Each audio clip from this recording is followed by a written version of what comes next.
एक दिन मुर्गी अपने 3 छोटे छोटे चूजे लेकर दाना चुग रही थी। तभी उसने देखा एक चूजा बड़े से गड्ढे में जा गिरा। अरे ये क्या हुआ? मेरा बच्चा, ये तो अभी बहुत छोटा है, अब इसे बाहर कैसे निकालूं? मुर्गी जोर जोर से चिल्लाने लगी। तभी उसका मालिक वहां आ गया। अरे क्यों चिल्ला रही हो, क्या बात है? फिर उसने देखा कि छोटा सा चूजा गड्ढे में गिरा पड़ा है। उसने बड़े प्यार से उसे बाहर निकाला और उस गड्ढे को हमेशा के लिए बंद कर दिया। मुर्गी अपने मालिक को बहुत पसंद करती थी, क्योंकि वह हमेशा उसका अच्छे से ख्याल रखता था, कभी कोई कमी रहने नहीं देता था। एक दिन मुर्गी के मालिक ने मुर्गी से कहा, मुझे पैसों की बहुत जरूरत है, क्या मैं तुम्हारे चूजे बेच सकता हूँ? तुम्हें बुरा तो नहीं लगेगा ना? मुझे पैसों की बहुत ज्यादा जरूरत है मुर्गी। हाँ, बेच दीजिए मालिक। मुर्गी ने भारी मन से हाँ कर दी और मालिक ने चूजे बेच दिए। चूजे बेचकर उसे बहुत अच्छे दाम मिले। अरे वाह, चूजे बेचकर इतना अच्छा पैसा मिला, अगली बार भी ऐसा ही करूँगा। अगली बार जब मुर्गी को बच्चे हुए तब फिर से मालिक ने कहा, मुझे पैसों की बहुत जरूरत है, क्या मैं तुम्हारे चूजे बेच दूं? मुर्गी समझ चुकी थी कि अब मालिक लालची होता जा रहा है। उसने मालिक से कहा, आप इतनी जल्दी क्यों कर रहे हैं? कुछ दिन में मेरे बच्चे बड़े हो जाएंगे और फिर उनके भी बच्चे होंगे। इस तरह आपका खुद का अंडों का व्यापार हो सकता है। आप जल्दबाजी में थोड़े लालच में पड़कर गलती कर रहे हो मालिक। अब मालिक को उसकी यह बात अच्छे से समझ आ चुकी थी। मुझे माफ कर दो, तुम ठीक कहती हो, कुछ पैसों के लिए मैं कितना स्वार्थी हो गया था। आज के बाद तुम्हें नहीं बेचूंगा। इस तरह मुर्गी ने अपनी और अपने बच्चों की जान बचा ली। जादुई केला। बबलू नाम का एक किसान था। उसके पास एक छोटा सा खेत था। वह पूरा दिन खेत में काम करता और शाम होते ही अपने घर चला जाता। बबलू के घर के बाहर एक बड़ा सा केले का पेड़ था। बबलू रोज सुबह शाम उसे पानी देता और उसका ख्याल रखता। केले का पेड़ रोज बबलू का इंतजार करता। सुबह हो गई, बबलू आता ही होगा। बबलू कभी भी पेड़ को पानी देना नहीं भूलता था। अब तो तुम बहुत बड़े हो गए हो, जल्दी ही तुम पर केले लगेंगे। अच्छा, मैं चलता हूँ, अपना ख्याल रखना। एक दिन बबलू के गांव में एक मशहूर जादूगर आया। एक दिन जब वह बबलू के घर के सामने से गुजर रहा था, तब अचानक उसकी जादुई चादर तेज हवा के कारण उड़ती उड़ती केले के पेड़ पर जा अटकी। जादूगर को पता भी नहीं चला और वह वहाँ से चला गया। चादर कई दिनों तक वहीं अटकी रही। कई दिन बीत गए। बबलू का ध्यान केले के पेड़ पर आ रहे छोटे छोटे केलों पर पड़ा। आ ही गए, ये तो बड़ी अच्छी बात है।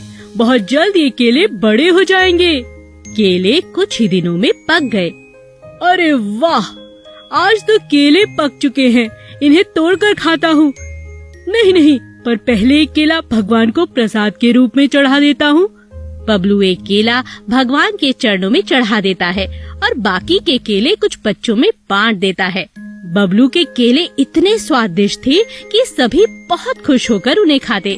अब हर रोज ढेरों केले पेड़ पर लगते। अरे इतनी जल्दी जल्दी इस पेड़ पर केले कैसे लग रहे हैं? भला रोज इतने ढेरों केले कैसे लग सकते हैं? ये तो प्रकृति का नियम नहीं है। मुझे तो कुछ समझ में नहीं आ रहा।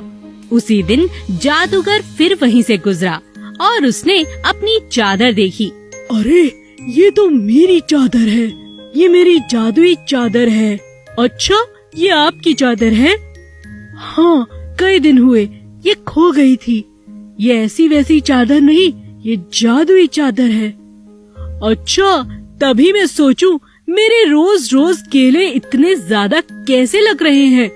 जरूर ये तुम्हारी जादुई चादर का कमाल होगा, तभी तो मेरे केले जादुई केलों की तरह लग रहे थे। हो सकता है। अंत में बबलू समझ गया ये कोई आम केले नहीं, ये तो जादुई केले थे जो हर रोज उस जादुई चादर के कारण लगते जा रहे थे। जादुई मेंढक। सोनू और मोनू बहुत अच्छे दोस्त थे। शाम के वक्त वे दोनों साथ साथ गेंद से खेला करते थे। एक दिन सोनू ने मोनू से कहा, चलो दोस्त, आज नदी किनारे चलते हैं, बहुत दिन हुए वहाँ जाकर नहीं खेला। मगर वहाँ जाएंगे तो हमारी गेंद पानी में गिर सकती है। कुछ नहीं होगा, तुम चलो तो सही। ठीक है। दोनों नदी किनारे जाकर खेलने लगते हैं। अब उन्हें वहाँ बहुत अच्छा लगता है। सोनू, कल से रोज यहाँ आएंगे, सचमुच बहुत अच्छा लग रहा है। दोनों दोस्त ने तय किया कि अब वो रोज यहीं आकर खेलेंगे। कुछ दिन तक सोनू मोनू वहीं जाकर रोज खेलने लगे। पानी में एक जादुई मेंढक रहता था जो उन्हें हमेशा देखकर खुश हुआ करता था। काश मैं भी इनके साथ खेल सकता, बड़ी ही मजेदार गेंद है, मगर मैं इनके साथ कैसे खेलूं? एक दिन सोनू खेलते समय मोनू से कहने लगा, ध्यान से दोस्त, कहीं गेंद को पानी में मत फेंक देना, हमारे पास और गेंद नहीं है। अचानक कुछ देर बाद मोनू से गेंद पानी में जा गिरी। अरे तुमने ये क्या किया? अब हम क्या करेंगे? अचानक मेंढक को मौका मिला। मेंढक ने गेंद को सोनू मोनू को वापस लौटा दिया। अरे ये कैसे हो सकता है? अरे दोस्त देखो, हमारी गेंद वापस आ गई, दोबारा फेंक कर देखूं? नहीं नहीं, अगर फिर न लौटी तो? कुछ नहीं होगा। सोनू ने दोबारा गेंद को पानी में फेंका। फेंकते ही वापस मेंढक ने गेंद को बाहर कर दिया। अरे ये देखो, हमारी गेंद फिर से वापस आ गई। कौन है पानी में? कौन है जो हमारी गेंद वापस कर रहा है? मैं हूँ, मैं तुम्हारे साथ खेलना चाहता हूँ। मैं हूँ जादुई मेंढक, मुझ में बहुत सी शक्तियाँ हैं। मैं तुम्हारे साथ खेल सकता हूँ, पेड़ पर चढ़ सकता हूँ और बहुत कुछ कर सकता हूँ। क्या सच में? तुम तो बड़े मजेदार हो। आज से हमारे साथ खेला करो। तुमने हमारी सबसे अच्छी गेंद हमें लौटाई है। आज से तुम भी हमारे दोस्त हो। जरूर। जादुई मेंढक सोनू मोनू का दोस्त बन चुका था। अब जब भी उन्हें खेलना होता वे नदी किनारे ही आते, और जब भी नदी किनारे आते और पानी में गेंद चली जाती तो जादुई मेंढक उनका अपना दोस्त उसे वापस कर देता। घमंडी सांप। कालू सांप को खुद पर बहुत घमंड था, क्योंकि जब भी उसे भूख लगती वह पास के गांव में एक पेड़ के नीचे जाकर बैठ जाता। गांव वालों की उस पर बहुत आस्था थी। वे सब उसे एक एक करके आकर दूध पिलाते। वह चुपचाप दूध पीता और अपने घर जंगल वापस लौट जाता। कालू को कभी भी चोरी करने की या भोजन ढूंढने की आवश्यकता ही नहीं पड़ती थी, क्योंकि उसके भक्त, उसे चाहने वाले उसे हमेशा दूध पिला दिया करते थे।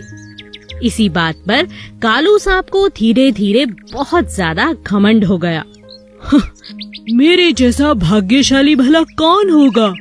जहाँ भी जाता हूँ गांव वाले दूध पिलाते हैं, अच्छा अच्छा स्वादिष्ट भोजन खिलाते हैं, मुझसे डरते भी हैं और मेरी पूजा भी करते हैं। मुझे कोई कष्ट नहीं, बड़ी आराम से जिंदगी बीत रही है। कुछ दिनों बाद गांव में बहुत बदहाली फैल गई, बीमारियां फैल गईं, जिस कारण लोग बहुत परेशान रहने लगे। अब कालू को देखकर हर कोई दूध नहीं पिलाता था। अरे ये क्या हो रहा है? आजकल बहुत कम लोग मुझे दूध पिलाते हैं। इन्हें मजा चखाता हूँ। एक को भी डसूंगा तो कल से सब आएंगे दौड़ते हुए मुझे दूध पिलाने। कालू सांप एक बच्चे को डसने के इरादे से गांव में जाता है, लेकिन वहीं उसे एक सपेरा पकड़ लेता है। क्या बात है कालू, आज बच्चे को डसने जा रहे थे? भूल गए इन गांव वालों ने ही तुम्हारी इतनी सेहत बनाई है। लगता है तुम्हें खुद पर बहुत घमंड हो गया है। जानते नहीं पूरा गांव कितना परेशान है। किसी के घर में चूल्हा नहीं जला, क्योंकि खेत सूख चुके हैं, बंजर पड़ चुके हैं और सारे जानवर बीमार हैं। भला तुम्हें दूध कौन पिलाता? मगर तुम तो रहे घमंडी। तुम्हारा घमंड मैं उतारता हूँ। सब लोग तुम्हारी पूजा करते थे, इसीलिए मैं कभी तुम्हें पकड़ नहीं रहा था, लेकिन आज तुम मेरे कब्जे में हो। चलो मेरे साथ, मैं बीन बजाऊंगा और तुम नाच